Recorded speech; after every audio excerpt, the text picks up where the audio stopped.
تڑپ ہونی چاہیے، بہت زیادہ دل اس کے ساتھ ہونا چاہیے اس وسیلے کے لحاظ سے جب آپ دعا مانگ رہی ہوں، تو پھر دیکھیے کیسے قبول ہوتی. جو واقعہ بیان کر رہا تھا میں وہ تھا، ابھی کچھ حالیہ عرصے میں کافی مشہور بھی ہوا، ایران ایئر کا. ایران ایئر کا ایک جہاز ایران سے کربلا زیارت کا ایک قافلہ لے کر جا رہا تھا. تو اس کا جو کریو ممبر ہے اس نے باقاعدہ یہ واقعہ سنایا کہ ہماری ڈیوٹی امام خمینی انٹرنیشنل ایئرپورٹ پہ تھی جو تہران میں ہے، اور فلائٹ نجف سے قم کی طرف جا رہی تھی. سارے مسافر بہت خوش تھے، سب اپنی قسمت پہ بہت ناز کر رہے تھے. میں بھی رشک بھری نگاہوں سے ان لوگوں کو جاتے ہوئے دیکھ رہا تھا، اور میں دل میں سوچ رہا تھا کاش کچھ ایسا ہوتا کہ میں بھی ان نجف جانے والے افراد کے اندر شامل ہوتا. لیکن میری آرمینیا کی فلائٹ تھی اور یہ لوگ نجف جا رہے تھے. اچانک سے اسی وقت بھاگا بھاگا ایک شخص ایئر لائن کا ایک آفیسر آیا اور کہا کہ تمہاری فلائٹ تبدیل کر دی گئی ہے، اب تم آرمینیا نہیں نجف جاؤ گے. کہہ رہے میں حیران اور پریشان، میری خوشی کی انتہا نہیں رہی، اور سارے مسافر بڑے خوش اپنی اپنی سیٹس پر جا کر بیٹھنے لگے. اچانک سے ایک آفیسر پھر آیا اور کہا کہ ایم ڈی صاحب کا فون آیا ہے اور انہوں نے کہا کہ کم سے کم 2 مسافروں کو تو اتارنا پڑے گا، کیونکہ 2 ملازمین کو ہمیں ایئر لائن کے چڑھانا ہے جو نجف ایئرپورٹ پہ جن کے لیے کچھ کام ہے. تو جہاز فلی پیکڈ ہے، سیٹ بائی سیٹ سارے بیٹھے ہوئے، 2 پیسنجرز کو تو اتارنا پڑے گا. اچھا اب کس کو اتاریں؟ سارے کا پورا قافلہ وہاں جا رہا ہے نجف، کوئی بھی اترنے کو تیار نہیں ہوگا.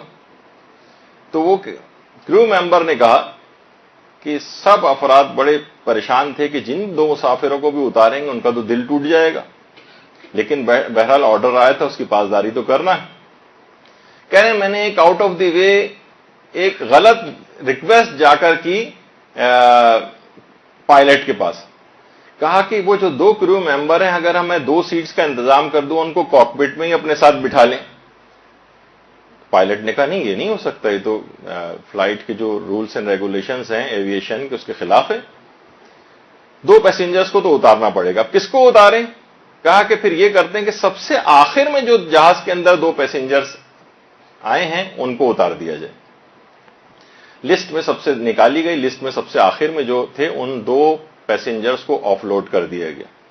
یہ 2 پیسنجرز ایک بوڑھا اور ایک بوڑھی ایک عورت تھے جو انتہائی دل گرفتہ غمزدہ جہاز سے اتر کر واپس ایئرپورٹ کی طرف جا رہے تھے کہ ہم نجف نہیں جا سکتے، ہمیں اتار دیا گیا. کہہ رہے بہرحال ہم سب لوگ بھی بہت اداس ہوئے، لیکن 1.5 گھنٹے کے بعد جہاز نجف کی حدود کے اندر داخل ہوا. جہاز چکر لگاتا رہا اور اتر کے نہ دیا جہاز. ہم لوگ بھی سب بڑے پریشان تھے کہ جہاز کیوں لینڈ نہیں کر رہا ہے. کیسے کہہ رہے ہیں اسی وقت پائلٹ نے اعلان کیا کہ نیچے ریت کے طوفان کے باعث جہاز لینڈ نہیں کر سکے گا اور فلائٹ واپس امام خمینی انٹرنیشنل ایئرپورٹ تہران جائے گی. اچھا وہ کہتے ہیں کہ کچھ جب بس سمجھیں کہ طوفان آیا ہماری فلائٹ واپس گئی ہے، اس کے فوراً بعد گویا ان کے واپس جاتے ہی طوفان تھم گیا، باقی ساری فلائٹ نجف اترنے لگی جیسے صرف انہی کے جہاز کو واپس کیا گیا. کہہ رہے بہرحال جب جہاز دوبارہ تہران پہنچا تو میں پھر پائلٹ کے پاس گیا، کہا ان 2 پیسنجرز کو کے لیے کوئی چیز سبیل پیدا کریں، کسی طریقے سے یہ آ جائیں. پائلٹ کے دماغ میں کیا ہے، اس نے کہا ٹھیک ہے ان دونوں پیسنجرز کو بلا لو. کہہ رہے میں قافلے کے امیر کے پاس گیا اور ان سے کہا کہ آپ کے قافلے میں جو 2 بوڑھا بوڑھی تھے ان کے کوئی فون نمبرز ہیں؟ انہوں نے کہا ہاں فون نمبر ہیں. کہا کہ ٹھیک ہے ان دونوں کو بلواؤ. اچھا وہ بوڑھا اور بوڑھی بجائے گھر جانے کے وہ نماز خانے میں لیٹ کر آرام کر رہے تھے.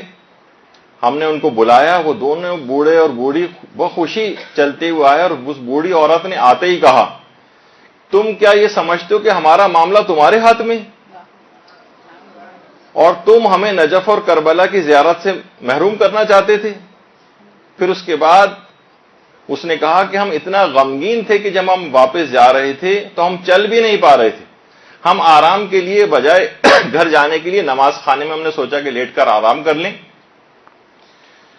اور اس وقت اس بوڑھی عورت نے کہا کہ میں نے تڑپ کر امیر المومنین علیہ الصلوۃ والسلام کو پکارا، یا امیر المومنین علیہ السلام، یا سید الشہداء امام حسین علیہ السلام، یا ابو الفضل العباس علمدار علیہ السلام، آج آپ کے اتنے سارے مہمان تھے کہ ہم 2 بوڑھے اور بوڑھی اتنے بوجھ ہو گئے تھے کہ ہمیں واپس لوٹا دیا گیا ہے.